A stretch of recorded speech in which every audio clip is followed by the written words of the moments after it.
And welcome back to Scarred for Life, the podcast where we open up old wounds by looking back at the films that scared us as kids. I'm Terry. And I'm Mary Beth. And each episode, our special guest brings with them a movie that traumatized them as a child. This week, our guest is Drew Dietsch. He is the creator and co-host of the GenreVision podcast and Fin Flicks, as well as the chief content officer for Giant Frickin' Robot. Hello, Drew. It is so nice to finally meet you in person / camera. We have been wonderful acquaintances over social media, and this is the first time that we're all getting together. And I could not be more excited because we all love horror, and it clearly is going to stick with us until we make our own way into the grave. So why not talk about it? Exactly. Couldn't say it better myself. Said it perfectly. No notes, 10 out of 10. Put it on the poster. So you have your fins, shall we say, in a lot of different areas. Can you talk a little bit about GenreVision and your Fin Flicks podcast? Absolutely. I mean, GenreVision has existed in one form or another for almost a decade now. It started out as it started out as a much more egotistical named project, the Drew Reviews. But then when I got a new co-host and it was much more on kind of equal footing, I was like, I don't want to call it this anymore. It seems too egotistical, and this is a both of us kind of thing. And so we renamed it GenreVision. We kind of played with the format, in that a big part of the show became actually what we call the shelf, which is where we talk about a main topic movie, but then we pick movies or other pieces of art that we think would be like good pairings with it. And then we had the listeners bring in their own shelf picks by commenting on the episodes at GenreVision.com. And it's grown into this wonderful movie club thing where everybody's recommending stuff to each other, where it's a way to find stuff, because these days it's like trying to just sort through things and find things and listen to people's opinions is a whole nother, batch of work on its own.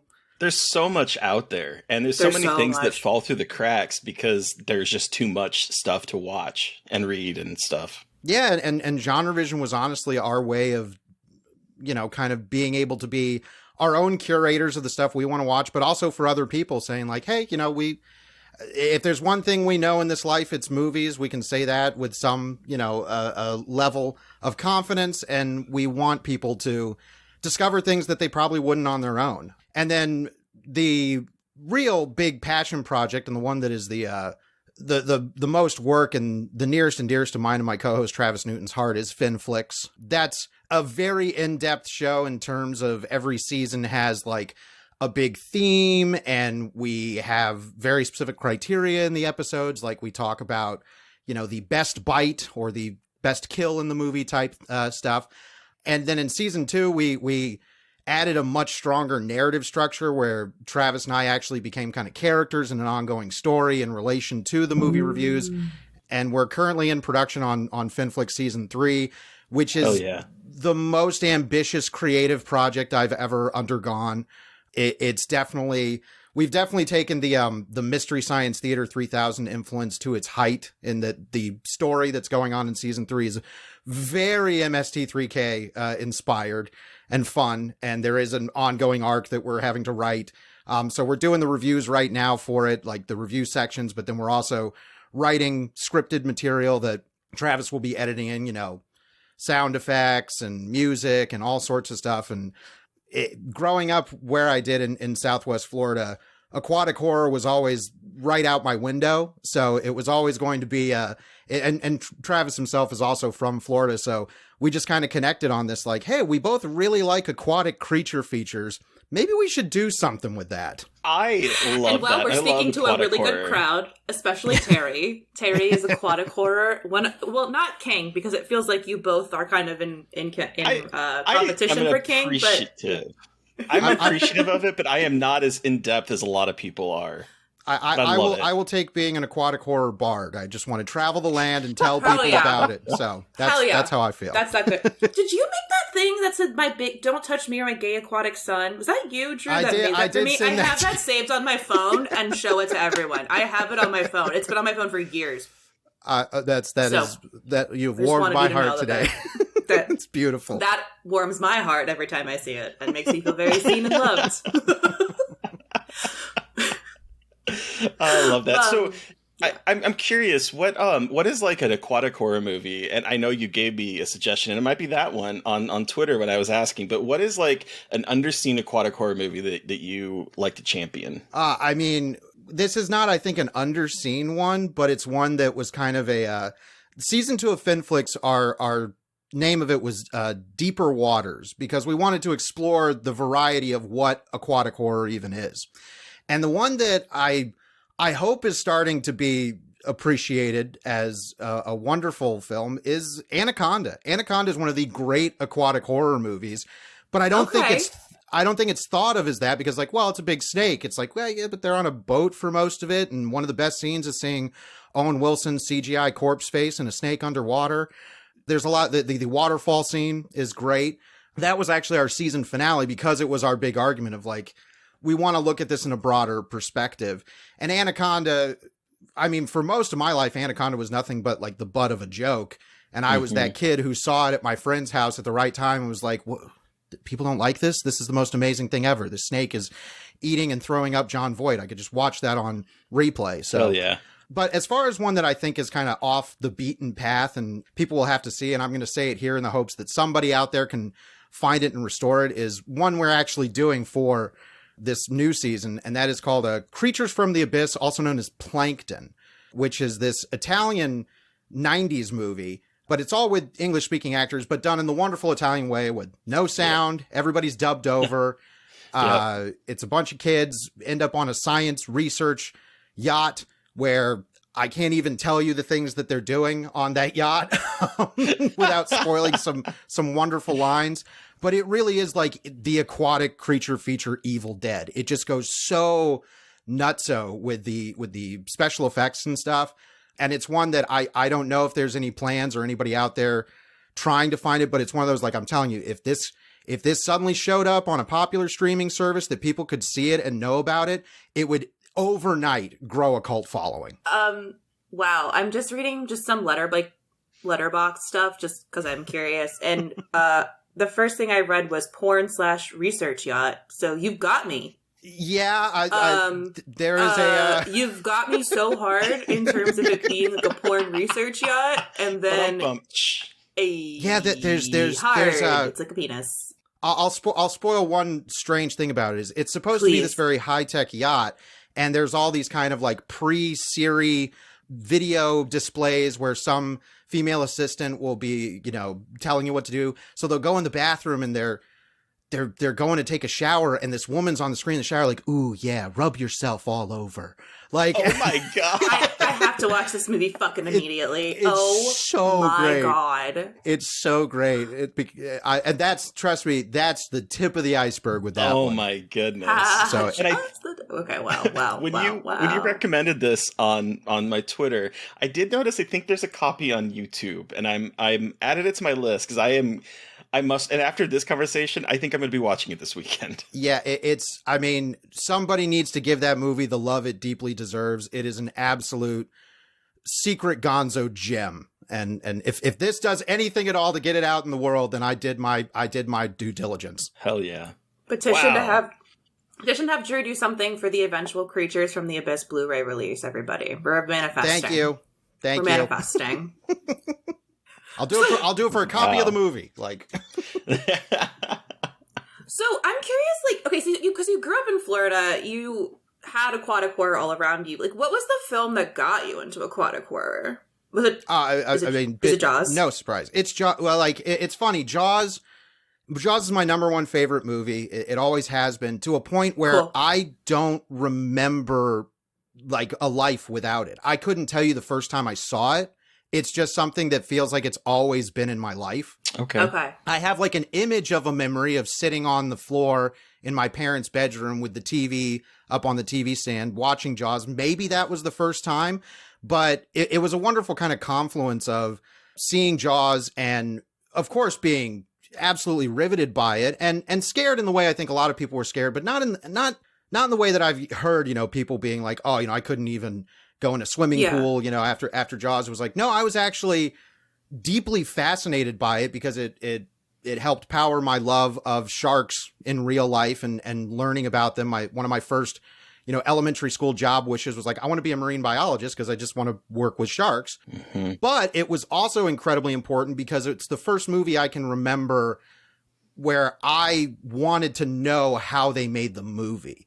I was very much like, okay, I know this shark isn't real, but it's still scaring me and it's still incredibly effective. And I want to know how they did that. And luckily, whenever I got my first copy of Jaws, which also helped turn me into the movie snob I am today, was my aunt got me the letterboxed VHS so I could see it in the proper aspect ratio.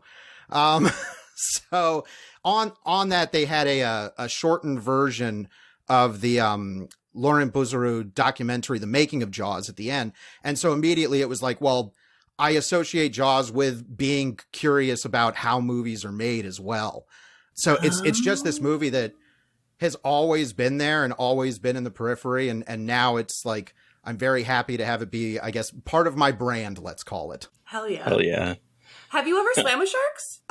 Technically, yes. I did get junior scuba certified, and there were sharks there. My best swimming thing, as far as with animals, was I got to swim with manatees. They were adorable just wonderful creatures. They were so awesome. There are rules like you can only touch them with one hand, but you can pet them and stuff. So we got to go up and pet the manatees, and they throw off a little like rope net off the edge because the manatees like to chew on the ropes. So we got to dive under and be underneath the net while they're chewing on the ropes, and they just have their big jowls flapping. I'm like, this is so adorable and magical. I never want to leave. That's amazing. That's my dream. I really want to swim with manatees. I love them. They're just like sea cows. I mean, they're called sea cows because they are just cows of the sea. Yeah, they're beautiful animals. Just absolutely wonderful. Big, That's dopey so cool. bundles of love. That's so cool. I love the ocean. I love it, and I respect it enough to not fuck with it. You know what I mean? Like with everything else, I'm like, I love the ocean so much, and we're gonna leave her alone. We're just gonna let her live. Yeah, that's honestly a feeling I have as an adult now. Is I certainly wouldn't turn down certain opportunities, but it's not something that I'm not a beach going guy. I'm not like, oh, I'm going to go out and just swim in the beach it's like, no, because if I go out there and something decides that it wants to figure out if I'm food or not, that's my fault. I got nobody to blame but myself. But no, yeah, the ocean is just an absolutely constant presence in my life. My dad grew up, when he was a young man, he lived on a sailboat. And when I was a teenager, we rented a sailboat and sailed down from Florida down to the islands, the Dry Tortugas. Oh, that was a whole cool. adventure. Wow. I piloted the sailboat on the way back in the middle of the night, in the middle of the storm, and the rudder broke. So that in the middle was of a storm. Yeah, in the middle of the storm. It was a rented boat. We had to get it back on time, which meant piloting through the night. And it was me, my brother, and my dad. We slept in shifts, and of course, I was the one who got shifted. You got the real pirate experience. I got the absolute nightmare experience of just piloting in the. I've never been a super religious person, but I prayed so much at the helm of that boat. Yep. Yeah, holy shit. Wow. That's terrifying. Yeah, it's as somebody who loves aquatic horror, I at least can say it's like, well, I have directly experienced it.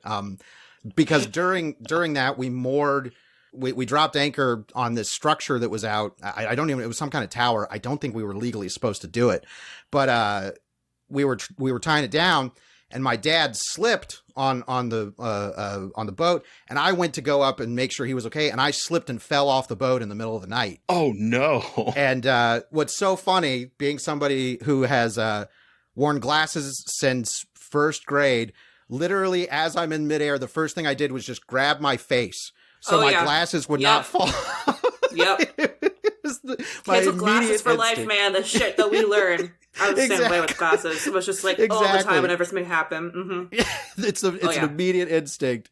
So yes, I've engaged in some personal aquatic horror and hold no grudges towards the ocean for it. You can't, right? Like it's the ocean. It's Just the ocean.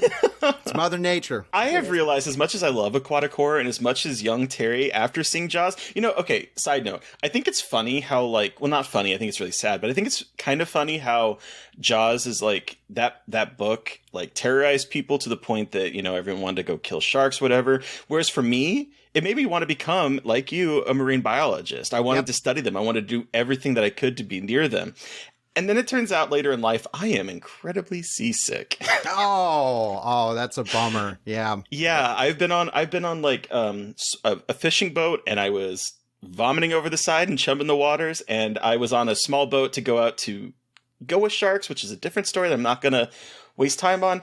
And I got sick on that too, and I'm just like, fuck. This is like what young Terry wanted to do, and old Terry's like, no, man, your tummy does not like it. Yeah. I mean, there's certainly ways you can try and mitigate that, but some people just don't have the sea legs. I brought Dramamine with me too, and I was like that, and I stared at the horizon or like the land or whatever, and like to try to like, and none of it. I was just no. Oh, that's a bummer. I will say, I definitely, when I was younger, was not seasick to the point of sickness, but absolutely because of my vision. I have nystagmus, so it's very easy for my equilibrium to get messed up. Oh, okay. So when I was a kid, it's like, oh, I'm really worried. But then as soon as I got in the water, it was surprisingly calmer, which you would think is like, oh, I'm in the ocean and anything can come at me. And it's, if you're scared of nothing in the ocean, just the nothingness that can get you. It's like, no, it was honestly one of the most serene experiences of my life, getting to dive under the ocean, which I mean, it really is going to another planet. And it's wild.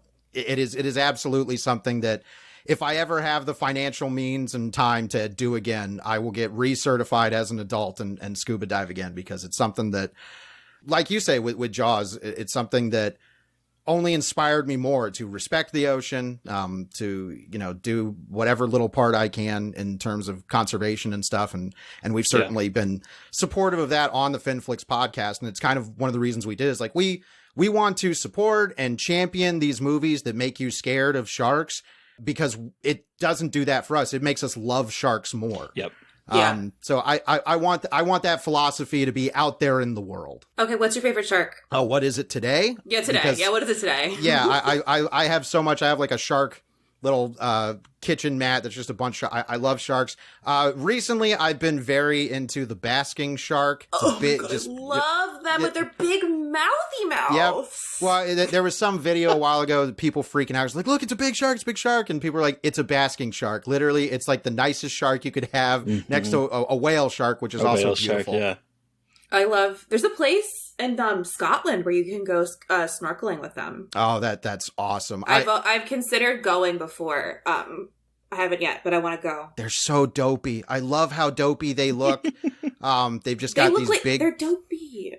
Yeah, exactly. Yeah, they well, it's great when you see them with their mouths closed, because they just look like they've just got this kind of like Eeyore vibe about them, where it's like, okay. And then they open their mouths, and I just hear some, like bad animal dubbing things, like, oh, just going through the ocean, doing that.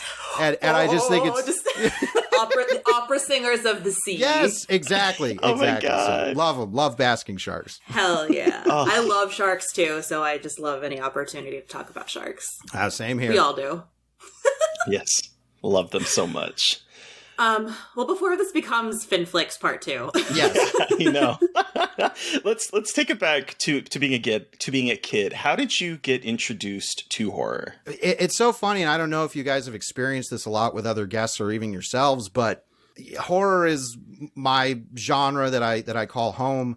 But as a kid, I was the biggest scaredy cat ever. Oh, I have a vivid memory of daring myself to run down the video store horror aisle section and try and look at the boxes, because I couldn't even look at the boxes as a kid. They scared me so much. Okay, but to be fair, the boxes, when they were actual VHS and people actually did more than just put famous people's faces on them, were terrifying. Oh, I will never forget, because we had a couple video stores growing up, but this particular one that we went to, One of them was the VHS cover for a movie Evil Ed, which is just a guy's head getting split in half with an axe. And like looking back, I'm like, I can't believe that was on a store shelf.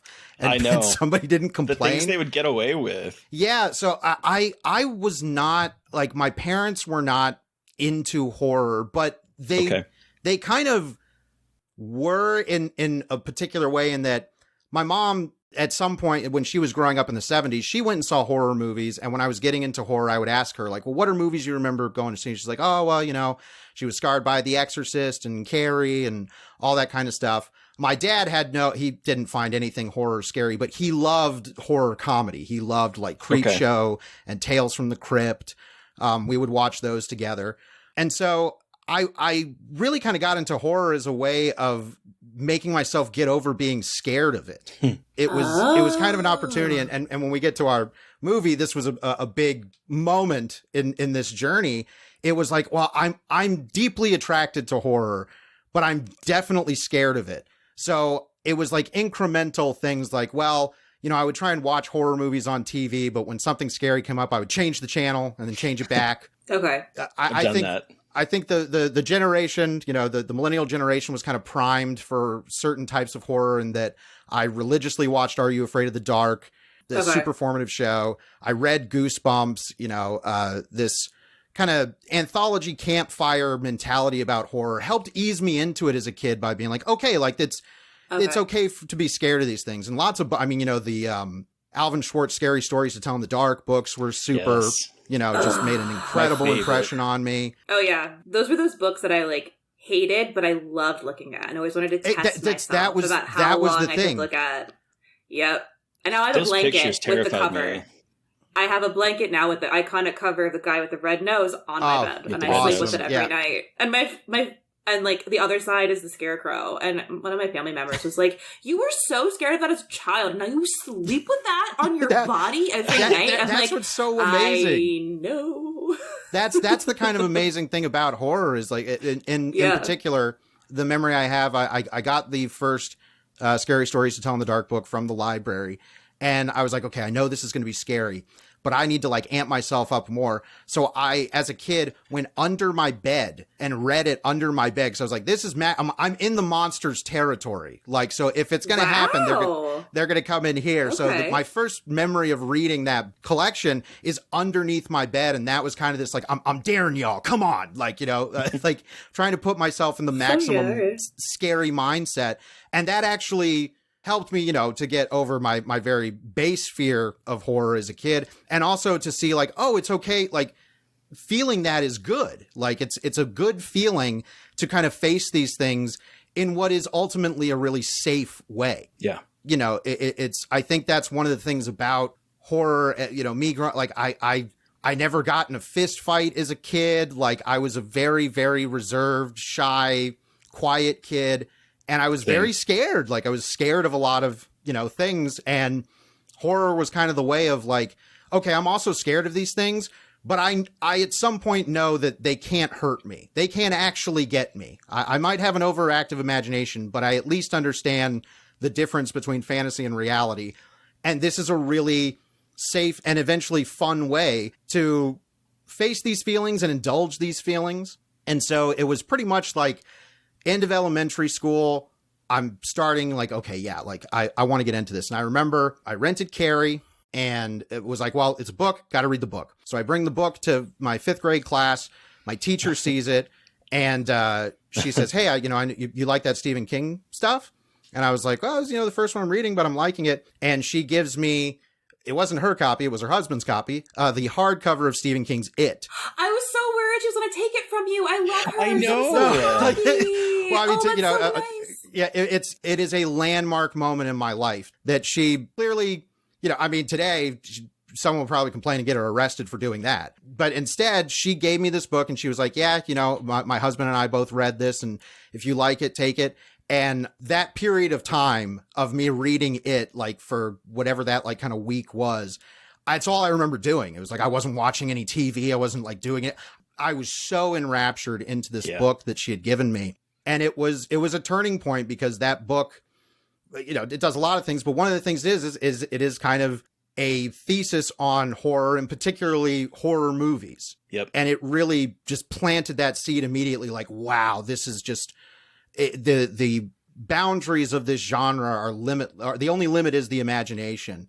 And so I will like to go on the record for thank you, Mrs. Beisch, for doing that. You changed my life and you rock. I remember getting in trouble for bringing Stephen King books to school. So this story is so fucking heartwarming. And I love that it was it because what both like a dense book, Jesus. and it's also like full of very inappropriate stuff for a fifth grader, like generally speaking. Which is great. Like I think it was because I was one of the kids, like I just loved reading in school. She knew. She was like, she probably was like, this bookworm's gonna love this shit. And you were like, thank you. Well, because love you. we used to have this, I don't even know, what kids do anymore, but we used to have this program, AR, Accelerated Reading, where it was like you took tests on the computer, on these books.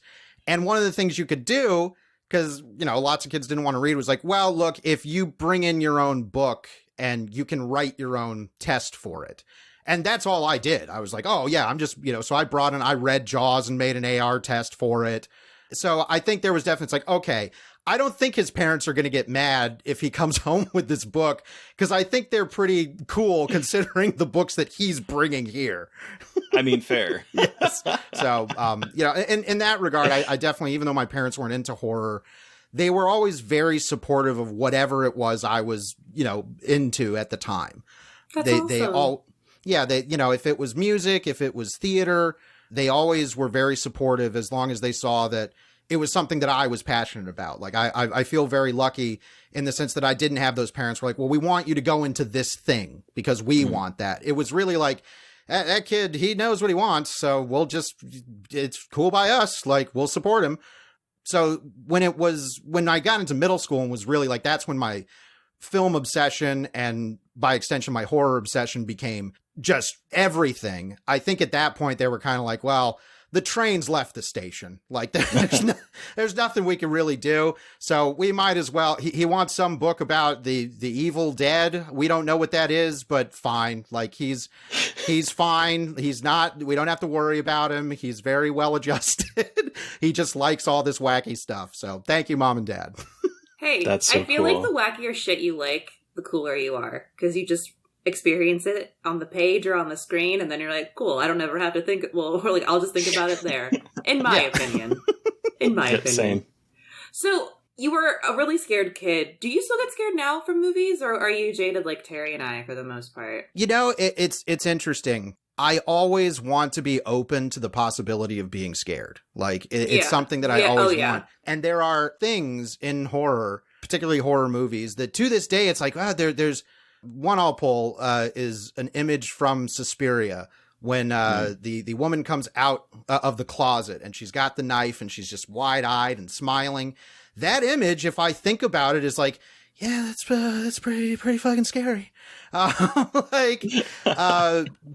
it's certainly something that I think as a emotional response and to art, you kind of have to allow for yourself, because if you're not, like, if you're going to be like, well, I'm not going to get scared because I don't get scared by things, well, then you're probably not going to get scared. But if it's like, okay, I'm going to set the mood, I'm going to turn all the lights off, I'm going to close the windows, I'm going to do all this, I'm going to do my part at least to try and get scared. And if I don't, I don't. That's okay. But there are still times when it's like, oh yeah, that for whatever reason, something just clicks in your brain that's like, that's something that is really scary. That's a scary thing. It's not so much to the point where it's like, well, I got to sleep with the light on or anything. But there are times when it's like, yeah, there's just, particularly, I think more so than like watching something being like, ooh, I'm scared that a ghost is in my house. It's like, no, it'll just be like a fleeting few frames of an image from a film. There was a recent instance of that in the movie Beau is Afraid, which I won't spoil for anybody, but it was a very fleeting image of somebody's face, and it just, for whatever reason, hit me to the core. I was like, oh, I got a chill. Like, that was legitimately scary. While I'm certainly not reading books under the bed anymore, I do want to try. I think that spirit is still there, and it's like, I'm going to at least do my part to try and get scared by this movie that I think wants to scare me. Hell yeah. I love that. What was the last Yeah. movie, do you remember, that really terrified you that you saw? Oh, the last movie. Funny enough, I think it would probably be another Ari Aster film, Hereditary. I got to see a Drink, screening. listeners. Yes, I got to see a screening of that, a critic screening, and it was a very small audience, and it wasn't so much like, ooh, this is really, creeping me out. It was just immediately I saw the kind of like, oh, like, this is being metaphorical about things like mental illness and things, and seeing that displayed in that way is one of those things. It's like, wow, this kind of transcends just being a scary horror story. It's getting into something that's, very, very uncomfortable, which is, what the genre can and should do when it wants to. Yeah. And I just remember walking out of that screening with a few other critics, and we were just, we were all just sitting there talking about pretty much like the last 15, 20 minutes where it was like, this just got up to a whole nother level to where we were all like, yeah, I think we just like total strangers. None of us knew each other, which we found out it's like, oh yeah, okay, hey, I'm Drew, I'm William, all this. So it was like, yeah, we just like had to talk about this because we all kind of experienced something together that was very, very affecting. And in the sense, like, that is another thing that I love about horror is like, even though it's putting you in an uncomfortable place, it can actually be the thing that helps you find other people and share your experience. Absolutely. 100%. No, that's a good one. It comes up an awful lot on the podcast. So it's like, that is a movie that has, yes, every time we ask about the last movie that you saw that scared you, that one 9 times out of 10 comes up. I'll be perfectly honest. Wow. Well, I'm not surprised considering it, but yeah, like it's definitely one that's stuck with me. We get that. We sometimes get The Dark and the Wicked. We sometimes get, Did you say Terrified yet? I'm trying to think. No, Terrified is the other one. Yeah. Well, Drew, we have talked about all of your amazing horror history and horror work, but what movie did you bring with you today for us to talk about? I brought Critters from 1986, directed and co-written by Stephen Herrick. Let me read the synopsis really quick before we jump into the discussion.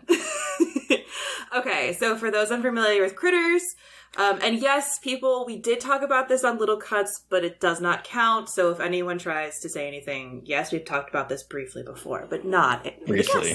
And I did not share my story with it as well. So. Okay. No, yes, that's right. Okay, but for those unfamiliar, Critters, when strange fuzzy creatures from outer space called the Critic arrive on a farm, the Brown family must fend off the malevolent little aliens. 2 bounty hunters with superhuman abilities follow the aggressive beasts from beyond, but the warriors aren't terribly effective, leaving the Brown family to battle the furballs and rescue their daughter from their clutches all by themselves. What a synopsis, courtesy of... I didn't write that. That was IMDb, everybody. It was not me. But I liked it, and so... Got the job done. All right, so take us back, Drew. How old were you when you saw this?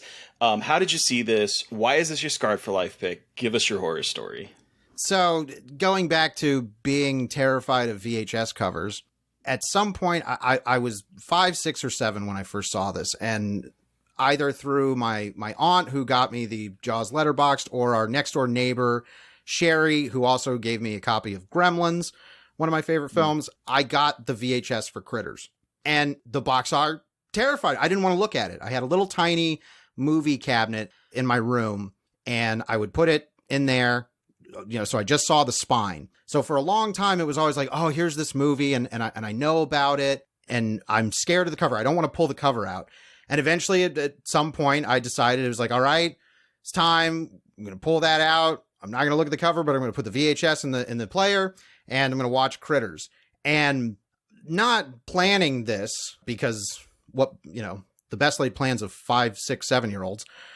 I must have started the movie at like 6 o'clock or something in the evening. And it slowly got darker as it went on, which is what happens in the movie. The movie takes place over the course of a day and a night. So I kind of perfectly primed myself in terms of atmosphere, natural atmosphere. And I remember from the first viewing being like, you know what? This isn't that scary. I was really surprised. I was like, okay, there's like space stuff. There's these cool bounty hunter aliens with glowing heads. And it's taking place on this nice farm with this nice family. maybe it's going to be kind of more like sci-fi, you know, it's not going to be as horror driven. So it was working perfectly. I was like, you know what? Yay. I'm a big boy now and I'm watching the critters. Then it happened early in the movie after the Krites have landed and we know they're out and about doing critter stuff. The always wonderful and radiant Dee Wallace is doing dishes at the sink. Their cat, Chewy, knocks over a trash lid outside in response to what we know is an incoming critter. And she drops the dish. She goes to pick it back up. She hears something and she leans back up and there's a window above the sink. And these two little red eyes just come out for maybe a second on film. Maybe a second. So good. And that moment, to this day, is something that's like, I don't like that. It's so pure. It's like the purest. It's just eyes in the dark. It's like a pure horror idea that I had really never kind of seen on film before at that point, to my knowledge. And to this day, it's just like, yeah, red eyes in the dark. It seems like the simplest, most childish possible fear. Just red eyes looking at you in the dark. Primal. And that's it. Like, after that, I was like, I am so goddamn terrified of what's coming. And then the critters started eating people, which I didn't, you know, the critters are so interesting because like they are, I think, a wonder of design. And in that they're also the perfect horror design in that they're all teeth. Like, it's just teeth coming to eat you. Rows and rows of shark teeth, basically. We'll talk. Okay. Continue your story. I want to talk about the crate. I have so many thoughts about. Oh, we can absolutely talk, because this is when they really come into the movie. Is you know, you get to see them, and there's other moments. I remember they go out to like the car, and they're going to try and get in the car, and there's a crate that jump scares them. It's like, surprise, and that scared me. But it really came back to, I think that image of those red eyes just planted something in my brain that, for years, and I mean, only, I want to say in the last, when I was in like my mid-20s, did I stop having nightmares about the critters. Wow, okay. No way! Which is so, like, I wasn't, like, as I grew up, I loved the movies, I saw all the movies, I own all the movies, I love the Kyoto designs and everything, but for whatever reason, they would continue to pop up in my dreams in nightmare form, like. Wild! And it was something that I thought about for the longest time. It's like, why do these things keep showing up? Because I'm not, like, in my day-to-day life, I can walk through and not be like, man, I hope no critters show up, because that would scare me. But in my dreams, I would have, like, one very vivid one is I remember being in this really dark warehouse, trying to escape from the critters and being like, I'm going to be safe in here. And for whatever reason, I have a match, I light the match, and the entire warehouse is just covered in critters. Oh God, that's like my spider nightmares that I have recurring. Just critters. Like, that's not fun. Yeah, I think it might have been some kind of, you know, like pest type fear in general. But yeah, at some point I had a dream where I befriended a critter and he became my pet and friend. And ever since then, I've never had critter nightmares. So your subconscious is at peace. Yes, exactly. But now that moment, I think what's also funny about the fact that I was allowed to watch critters alone by myself is, you know, my parents weren't like horrible police about the kind of stuff I watched, but they weren't so liberal to the point of like, he'll watch anything, we don't care. And I think they were okay with me getting a copy of Critters because they looked at the bag and like, oh, it's PG-13. Like, you know, he's fine.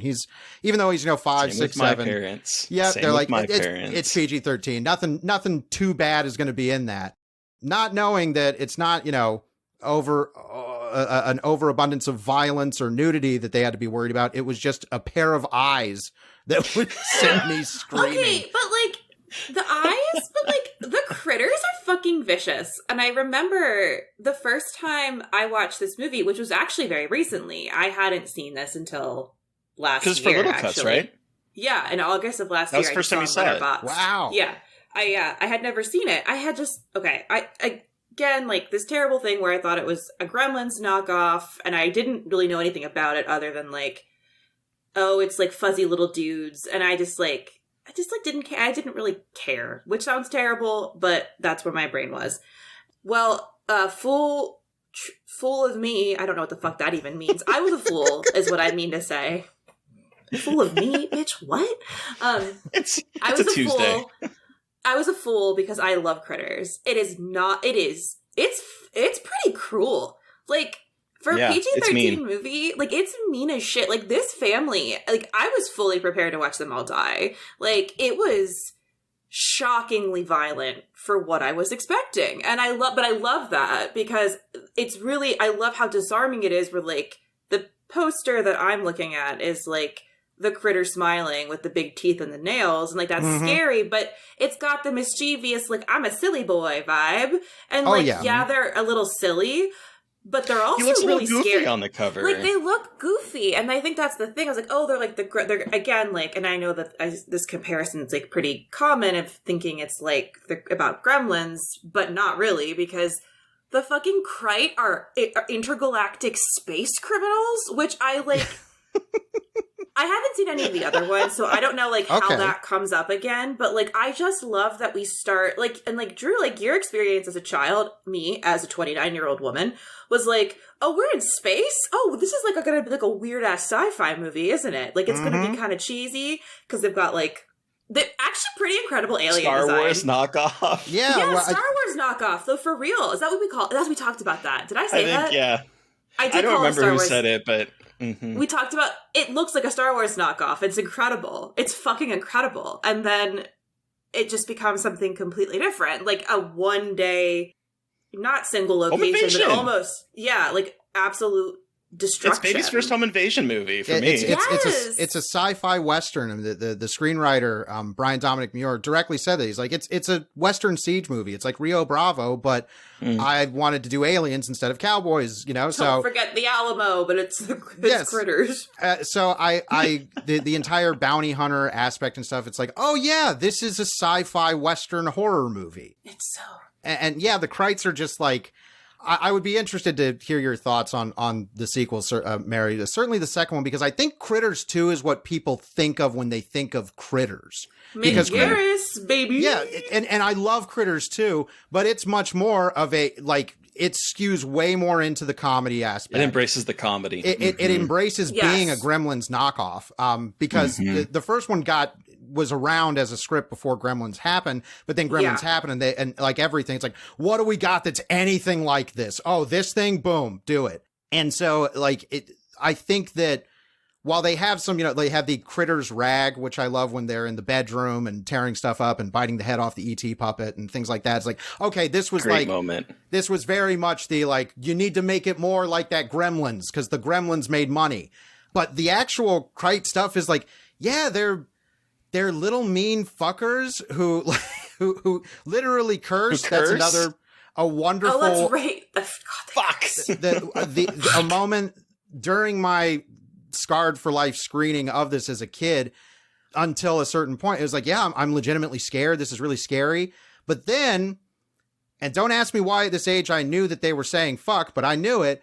That moment happens where one of them goes, they have weapons. The other one's like, so what? So what? Boom. Fuck. And I almost pissed myself laughing when that happened. I was like, that's what I was like, I think this might be a perfect movie. Like, I think that this is one of the best movies ever made by any human being. Like, thank you. What? I'm glad to not be alone in that thought. This movie is so ridiculous. The fuck? It's so good. It really is. It's just like, sorry. So much 80s things like squished together, and it somehow works and makes sense. We got a little bit of Star Wars. We have a little bit of like the home invasion stuff. We got all this like stuff happening and gender changing bounty hunters, and yet it works, and I love that. You can't forget the quintessential 80s movie rock and roll montage that somehow has to factor into the plot. Yes. And then that's where one of our bounty hunters gets his sick look from, the lead singer of a hair metal band. Which, the last time I was watching this was so weird for me because I'm staring at him going, why do I know who this is? And it's because it's Terrence Mann, who I know from 30 Rock, because he played Deep Sea Explorer, bringing this back to aquatic horror. He played Deep Sea Explorer Bob Ballard, and he It was Terrence Mann. And so, like, that is what I'm drawn to. And I was like, it's Bob Ballard is what I finally, I was like, why does he look so familiar? And I shouted it the last time I was watching. It's Bob fucking Ballard. Oh my God. So there you go. I was the only kid in my class belting out lines from Johnny Steele's Power of the Night. Power of the Night. Which I will not which I will not recount here. But no, like there is a as an adult, you know, I see it as like, oh yeah, there's a wonderful kind of DIY feel to certain elements of Critters. And like, you know, we talk about the Star Wars stuff in the open. It's like, yeah, it's not just a Star Wars. It looks like it's a Corman movie, like ripping off Star Wars. Yeah, like it's cheesy, but it like knows what it's doing in terms of the cheese. And like the alien specifically with its giant head and like, but not really a head. It's all just like shoulder, kind of. Whatever's happening there. It's just like an egg. But yeah, listeners, I wish you could see how Mary Beth is trying to show this. It's great. Well, what I love about one of the things I love about Critters is I think you could just do the movie as the, hey, aliens land in a farm and attack a family. It's essentially kind of a redo of Invaders from Mars, the 50s movie, which actually, funny enough, got a remake 2 months later after Critters came out. Very Tobe Hooper, right? Yep, the Tobe Hooper remake came out 2 months after Critters. But you could do that and it'd be fine. But then you have the alien bounty hunters, which is this whole other element. And really, I've seen, you know, descriptions like it's kind of its own other movie. And I'm like, I'm fine with that because it's wonderful. Like having them come around, every line with them when they're trying to find something to turn into to blend in with the planet's population, which is a great sci-fi idea. It's like, oh, you would send them, they have to blend in. Great. And one of them turns into the lovely, blocked Terrence Mann. Terrence Mann. I was thinking of his hair. Terrence Mann. But the other one just turns to him and says, nothing likes me, which is such a great line. I think I missed that line the first time I watched it, because this time I was cackling and like loving the idea of these guys coming down and just, it made me feel so funny, like weirdly gender affirmed and like, okay, we can just all come down and look like weird ass, like green globs. And then if we find something that kind of tickles our fancy, then shit, all right, cool. We'll like go through some really creepy, really well done practical transformation effects. Yeah. Oh, that reverse melt on the head that it's so good. Like, again, I know that the Critters will get a lot of attention for the effects work, but that too is like between the alien stuff, because look, that's crazy. That's like a crazy extra thing to add onto a fucking budget for a movie. So like they went all out, and I respect that. It's like kind of bizarre, but again, it adds to like the whole vibe of this movie, and it also like lets the Chiodos brothers like flex even more of their work, and it's really cool. It makes it more unique, I think. It like does, I said, absolutely. I think if it was just aliens land and attack, you know, it's essentially what the movie Night Skies that Spielberg was trying to make, which is this is based off of I think it's Kelly Hopkinsville encounter, you know, a supposed attack by a farm that was supposedly attacked by aliens. So it's like you could do that and it would work and it would be fun. But having this alien bounty hunter, more Western aspect to it is like, okay, this is now something in a league of its own. This is something unique and different. And it's just always been, it's one of the things that every time I rewatch the movie, I fall in love with more and more. I'm like, I just love the bounty hunters. I do too. And I love what I love. And I've had this realization a couple times. And actually, Joshua Anderson, former guest of the show, has written an article on Gaily Dreadful for Pride like 2 years ago about the gender fluidity of these characters, because it happens more in the second one. And correct me if I'm wrong, because it's been a while since I've seen it, but there's a moment where one of the bounty hunters is again struggling to find someone, and he looks at Charlie, and Charlie like holds up a magazine to like not be have him transform into him, and it's a centerfold, woman centerfold. Yes. And so he finds that as being his form and becomes her. And it's like, I love that we're in this 80s thing, and it's not intentional. It's just, it's played for kind of a joke. It's funny, haha, you know, but there are some aspects of this that like, I think a deep gender reading could be done on. And I love that that's happening in this silly movie about fucking balls of fur. Space piranhas, essentially. Basically, space yes. piranhas. They are Yes. space piranhas. That's all. They are. But they have some wonderful attitude, and yeah, I mean, I love them. certainly, I like you said, I don't think it's intentional, but in the second one, he continues to. They give them names in the second one, Ugg and Lee. Get it? Ugg and Lee. But no, Ugg is Terrence Mann. Yes, and for whatever reason, well, the reason is because he's Terrence Mann. He's just decided to stay as Terrence Mann forever, I guess. I mean, because they want to. Why not? So. I mean, sure, yeah, but they want to keep casting Terrence Mann, and he wants to keep getting a paycheck. So more power to him. But yeah, the idea of the bounty hunter, the bounty hunter in the original not being able to choose a form that works for him. It is played for comedy in the first one as well, but it is also really like when there's a sheriff's deputy that gets killed and he sees his body and turns into the corpse, the attacked version of his body with the wounds. And I don't think I realized that until this watch, and I was like, oh my God, it is a corpse. Yes. I don't know why I never picked up on that before. And then when he changes again, because they just tear through the town of Grover's Bend, they drive a car into a church service, and he sees the minister and he turns into the minister. They have this great close up on his face where they see like the neck wound throbbing as it's changing. Yeah. And it's like, oh, this is so, like, again, this could kind of be its own movie, but putting these two movies together actually makes those two ideas better, like, as companions. I agree. Absolutely. Wait, Terry, I want to hear your story about this, by the way. Yeah. Okay. So first of all, I remember walking and seeing the poster, the box art of the same one that's on IMDb of the big critter.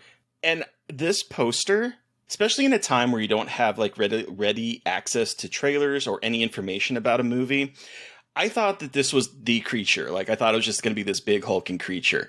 And so I'm watching this movie, and we don't see the critters that much in the very beginning. It's sort of like critter POV, or they're hiding under something, under the cop car or whatever. But like, we don't see them. And so I'm still imagining this thing, this kind of goofy big creature.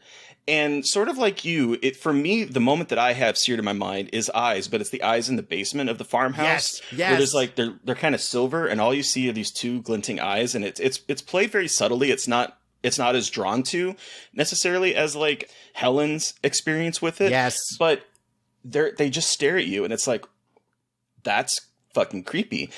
And here's the thing. My grandparents lived in a farmhouse, and I remember, I have a vivid memory of seeing this movie, and somehow, weirdly enough, in my mind, I'm pretty sure that I saw this before we were going to take our first vacation out of Alaska down to go visit my grandparents in the farm. And so I see this movie about a farm that is besieged by these little fur balls, which surprised me once they were fur balls. I was like, this is not what the movie told me it was going to be. And so I'm already on edge. We're in the basement of this farmhouse. The father's getting fucking destroyed. Oh, He is a fucking punching bag in this movie. He is fucked up in this movie.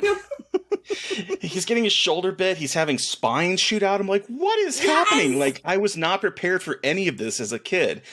And the movie scared me. I remember I could not finish it the first time, so I never got to see the big alien thing because I don't remember. That's the thing. I had to be probably like, it came out in 86, so I would have been 5 when it came out, but I did not see it right away. So I'm guessing somewhere around 8-ish, 9-ish, 10-ish at the most. Okay. Because I remember we still lived in Alaska when I saw it, and so I know that it had to be sometime in that time period. But I couldn't finish the movie because I remember them trying to get the father up, and it's shooting spines at them, and it's chewing on his shoulder. We get inside the house. The mom is freaking out. She's playing the kind of typical hysterical woman trope in horror movies, but she is freaking out. The dad is freaking out, and I'm just thinking, these are people that are supposed to keep people safe, and they're not keeping people safe. They are being fucking destroyed. And I couldn't handle it anymore. So I kind of turned it off, and I was thinking, there is nothing funny about this movie. Why do people think this is a funny movie? Is what I remember thinking. Then we go to my grandparents' house, which is a fucking farm in the middle of nowhere that looks kind of like this. And I remember getting out of the car going, no. Absolutely not. And I had a nightmare that night. Appropriately so. It's seared in my head. It's very vivid. I have this memory of we are in my grandparents' house in the basement. My grandma was a hoarder. I didn't know this at the time, but like, you go in the basement and there is like stacks of newspaper, stacks of old microwave dinner type trays, not microwave, but like oven, like those kind of TV dinner type stuff. Because back in the day, they were made with like real aluminum. And so she had stacks of trays, stacks of old newspapers, stacks of magazines, all kind of moldy. It had this horrible kind of gross smell to it. And I remember going down the basement one time and going, I can't do this. And so in my dream, I vividly remember there being a kind of grayish silver, I guess probably the reason why is this cover. Now that I'm looking at it, I didn't put it together, but it was a small fur ball and it was terrorizing my parents.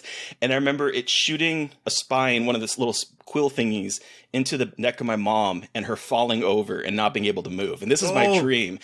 In the fucking farmhouse, which is... The critters have infiltrated both of your psyches. Y'all are fucked up from this movie. Absolutely. Holy shit. Like, this is the benefit that you have of watching it as an adult. I have not had nightmares. I have not had any nightmares from this movie. But it's funny, but it is not. It's one of those like horror with comedy to me. With comedy, I think. You know what I mean? Yeah. Oh, like, there's humor to it. It's a super funny movie, and even as a kid, I mean, that moment of Dee Wallace with her double barrel shotgun blowing a critter away and it going, fuck! Even as a kid, I was like, oh, this is fun. It's okay to laugh. Like, it's a release. I was not that way. It was, I was thankfully able to.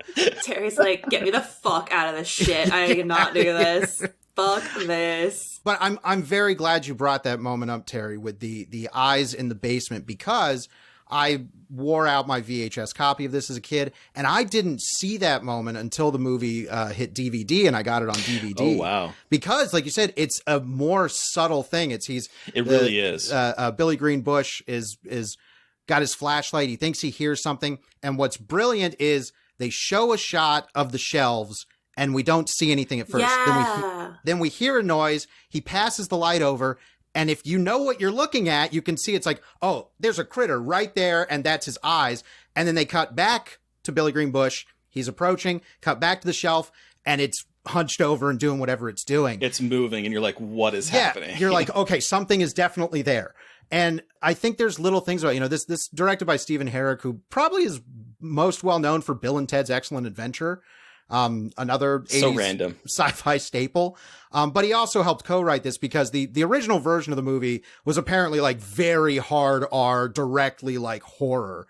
And because this got greenlit after Gremlins, they're like, well, we ain't making an R-rated movie. We're making that money. So make it PG-13. And Herrick did the rewrite to make it a lot more palatable in that regard. And there are still funny moments. Even as a kid, I remember laughing when one of the critters gets torched and there's another one on the steps and it just goes, ah, and its hair stands up. Yeah. And then the fiery one goes into the toilet.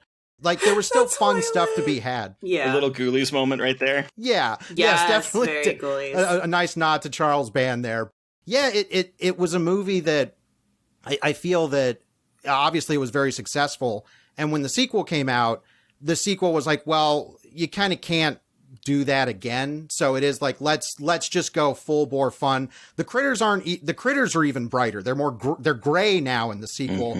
And I know the Kyoto's talked about like, that was honestly a practical thing because they used like yak hair in the first one for the critters. And they're like, it was so matted and hard to deal with, but it was so dark. Like, they liked how dark it looked.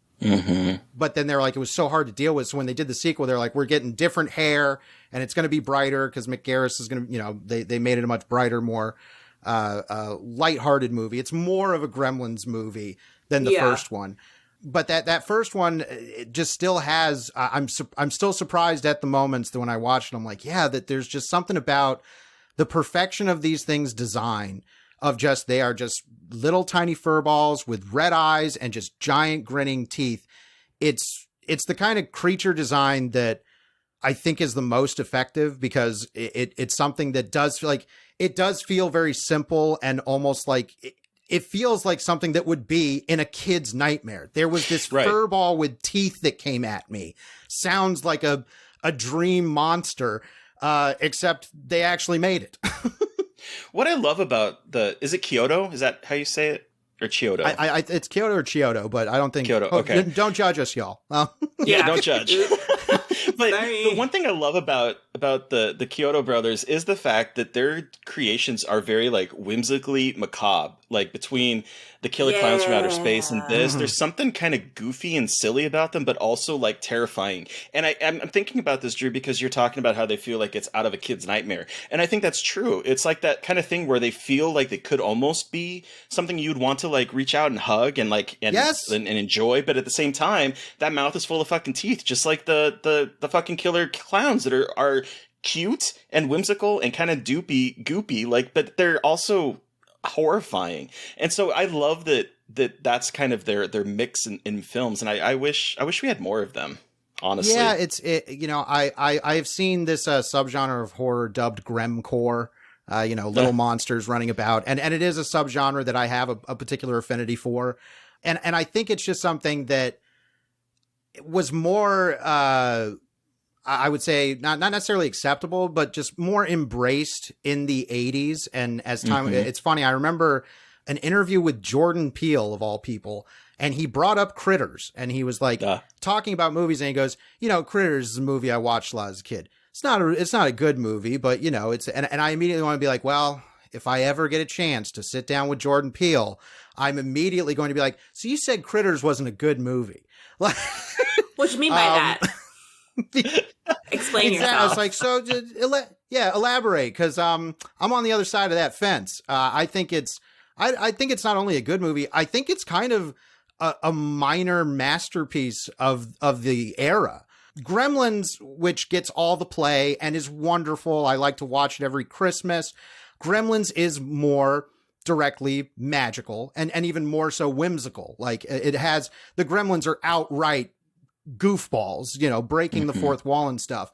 And there's a potential to the menace of Critters that I think has been diluted as time goes on. It's not helped by the mini series, and where it's just like embracing the silliness. Like it kind of diminishes the menace behind that silliness.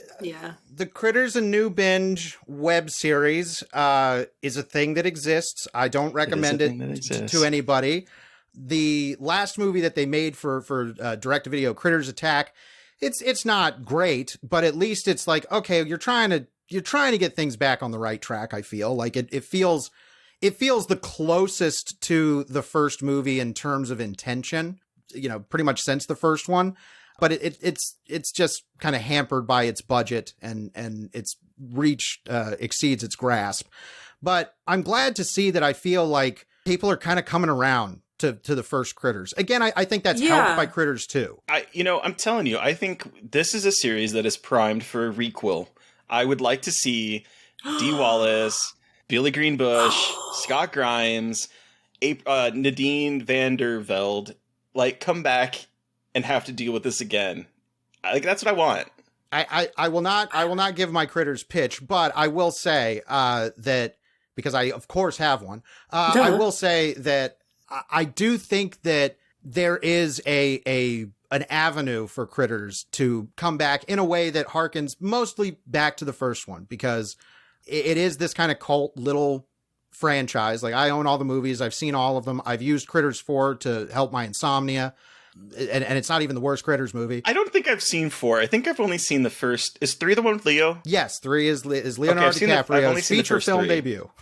Yeah. Did we talk about Billy Zane in this one, in the first one yet? We have. Okay, no. Let's. Can we just I just want to because we're getting towards the end of our conversation, and I really just want to bring up the fact that Billy Zane is in this as the boyfriend of April, who April is aggressively trying to fuck the entire time. Good. She is trying, and you know what? I love a good horny female teenager. We don't see enough of horny women in movies coming onto boys. And guess what? Teenage girls are horny too and want to fuck. So it's just again in the 80s, a weird, nice little inversion of gender dynamics in these scenarios, and showing that oh no, women can be pushy too. And I love that. You know, it's like a small thing, but I think it's kind of important in like the grand scheme of I horror. am so stoked that you brought that up, because when I rewatched the movie last night, and it's, you know, I've seen it a billion times, but one of the things that I liked and keyed in on the most is Billy Zane's character, Steve, with his sports car that ain't gonna be hauling much hay, according to April's dad. His license plate holder says, "I don't give a shit what your other car is," and I never realized that until this watch.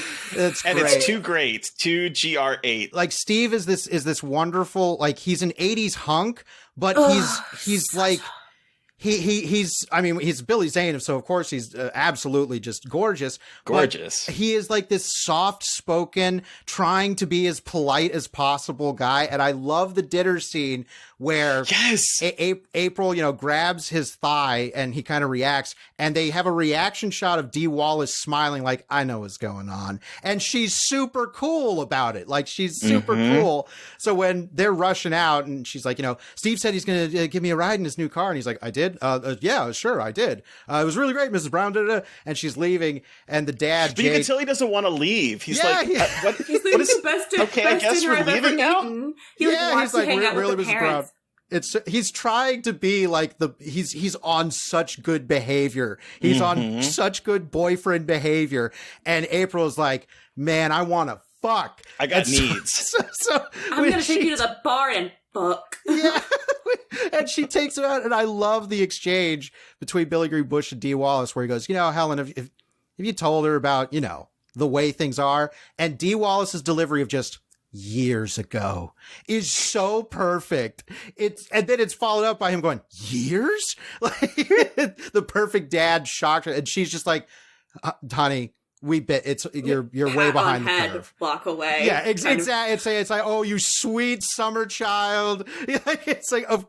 And like, they go to the hayloft, and again, he's like, I don't know if we should be doing this. Like, your dad is like gonna get mad at me, and I'm allergic to the hay. And she's like, shut up, and like puts on.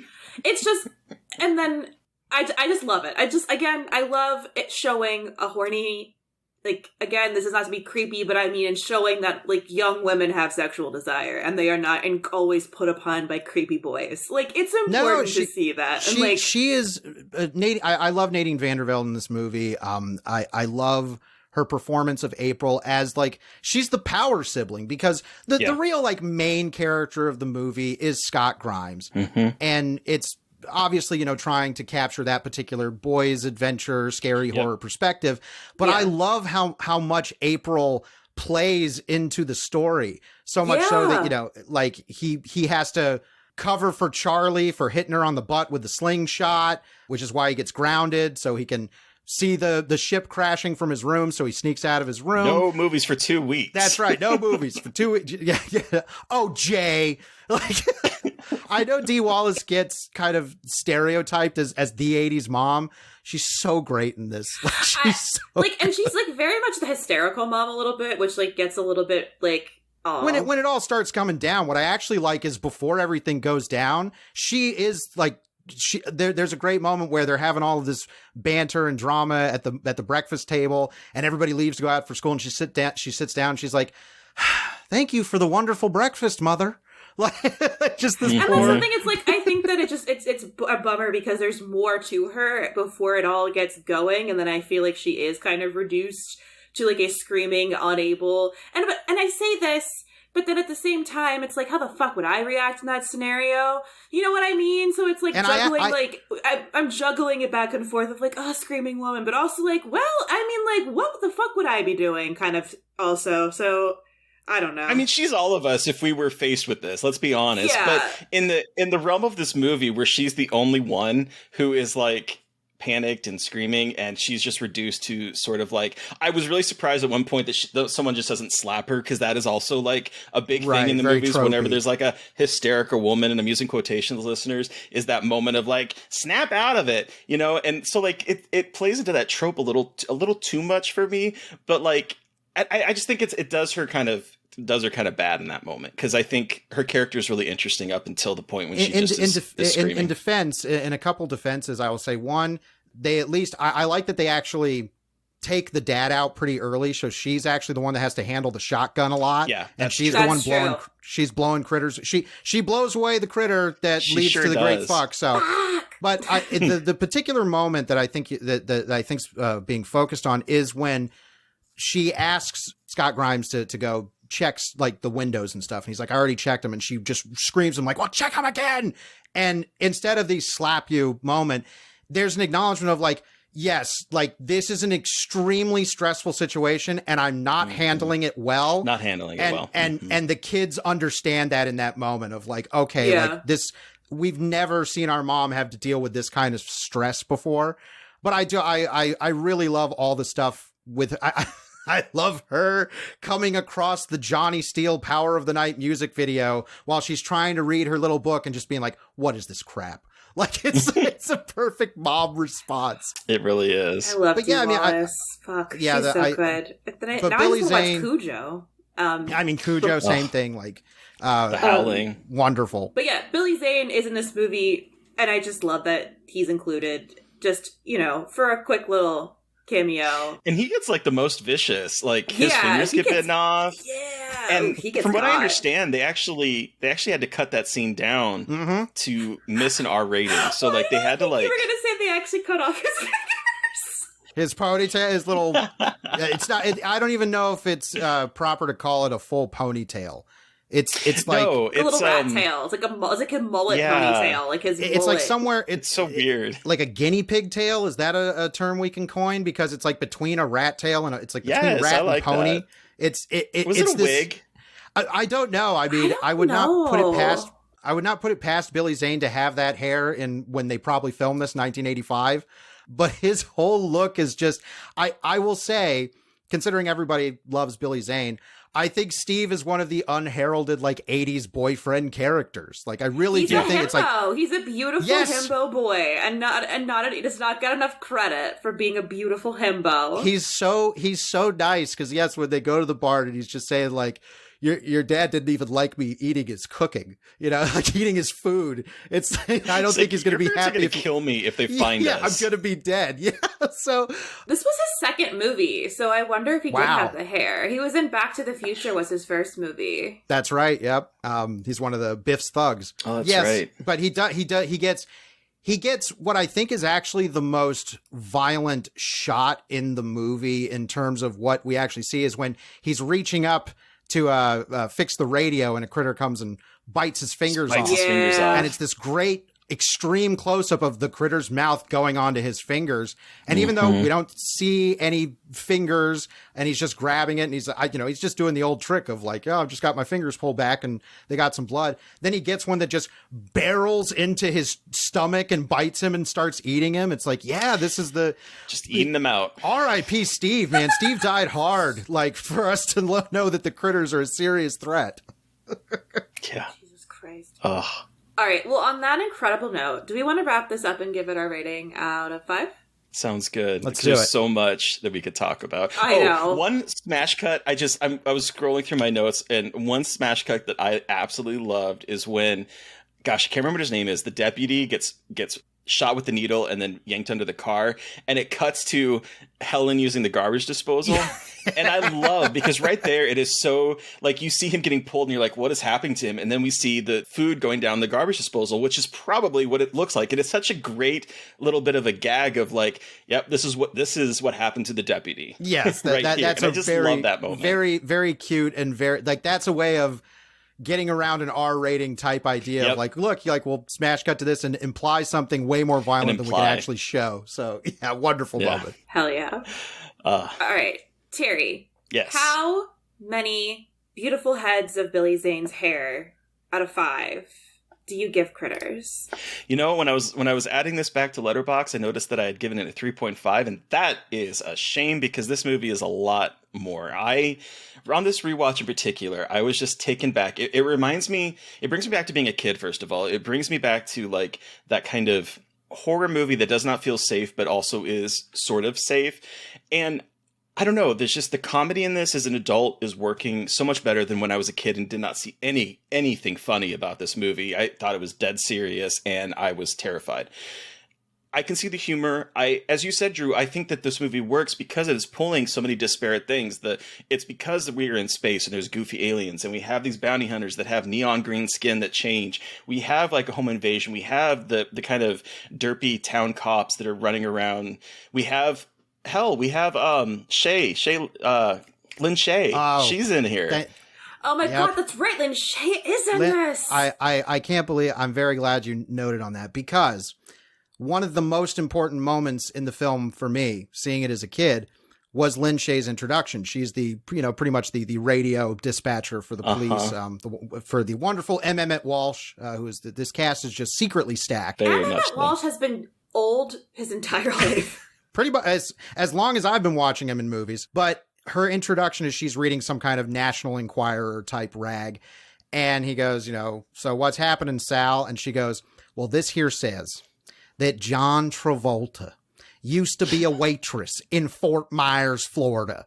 And as a kid, that is my hometown. There you That go. is where I was living when I saw the movie. And hearing that was this like, is this a joke? Like, is somebody pulling a gag on me? Like, it was actually bringing it around to the whole idea of being scarred for life. Like, yes, I had moments that were scary, but it also was a moment of feeling seen. Like, it was like, oh my gosh, they said my That's hometown, my town. which is, which is like, you see New York or LA or other big cities that people, it's like, I'm sure you feel that way too, but they're really big cities. do. Hearing this, what I always felt is like, nobody knows about our little town. Yeah. Hearing that said in that movie was a moment of like, I am more invested in this even more because now I've heard my hometown. Yep. And that was an element of, if not scarring me for life, certainly making a deep impression of understanding the importance of seeing yourself in fiction, like, in any way. I would also guess that it kind of terrifies you a little bit too, because it makes it real.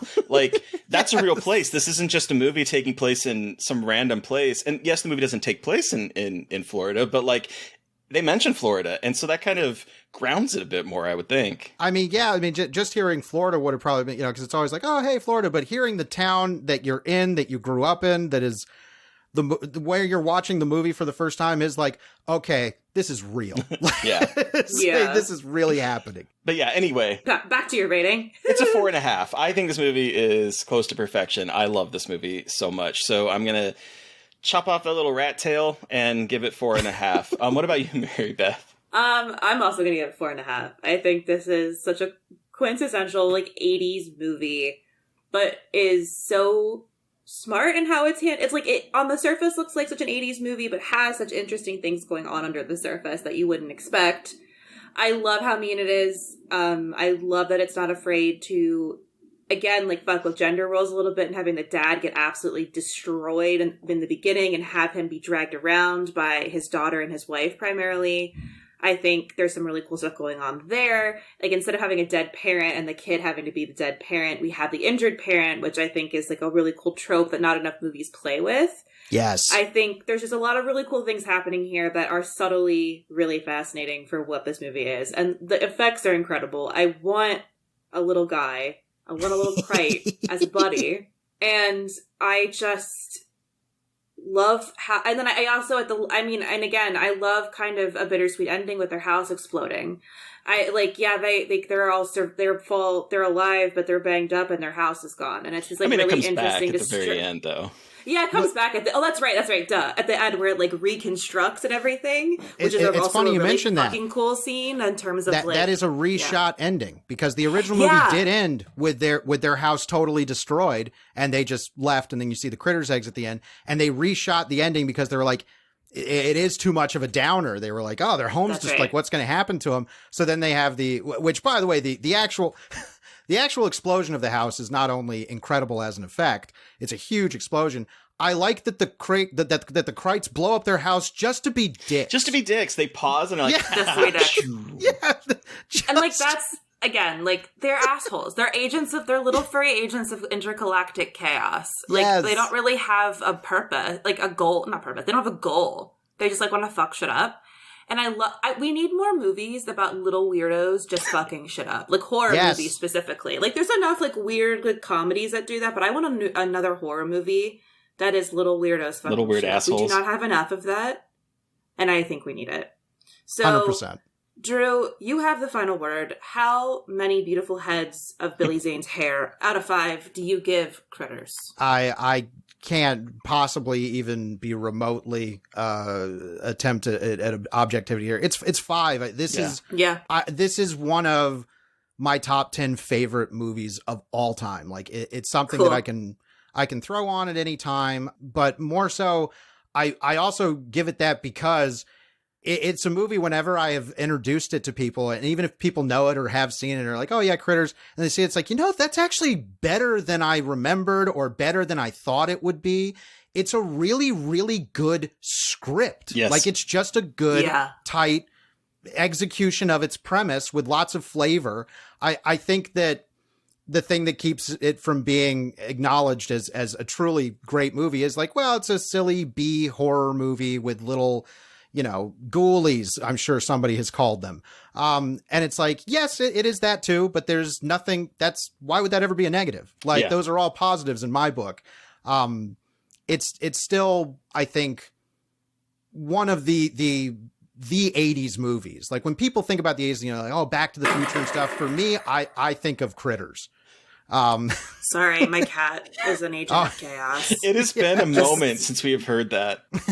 I'm glad I was here for it. She learns. In a while. That's so funny. Yeah, she hasn't done that in a very long time, but she knows that is the way to get herself out the door. Yeah, little bitch. Anyway, but yeah, I mean, and pardon her.